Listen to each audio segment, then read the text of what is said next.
بس تعالوا نعبر، خلينا نشوف شنو هاي القطعة الملفتة بهذا المكان. سلوان كتب لافتة قبال محله وقال هذه المبردات كلها أبيعها بسعرها الأصلي بدون أي ربح. معقولة؟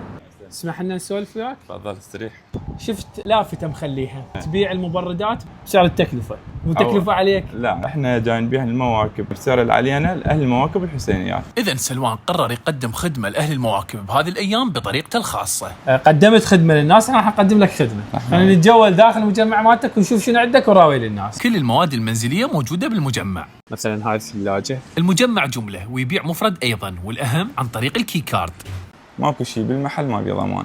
ايضا عندهم خدمة توصيل لكل المحافظات، وعندهم حساب ضريبي يجهزون به دوائر الدولة، والطاقة الشمسية أيضا يشتغلون بيها. سوالنا سلوان القهوة ورجعنا سألناه على العرض. انت تعتبر هاي خدمة؟ طبعا لأن أنا قاعد هنا ما أقدر أروح أخدم مثلا بالموكب أو بالحسينية. والعرض هذا يشمل كل محافظات العراق. أي موكب أي حسينية أي جامع فهو هذا العرض يشملهم. هاي التجارة لن تبور. عم اذا هيك الحكي الله يرزقه، فهاي خدمة حقيقية لهالمواكب، انت تستاهل الاعلان. موفق. مجمع سلوان الغزالي بالحلة منتصف شارع الشاوي مقابل مكتبة الثقافة. اذا تريد تتواصلون ويا المجمع، هاي الارقام خلي لكم اياها جوا بالفيديو.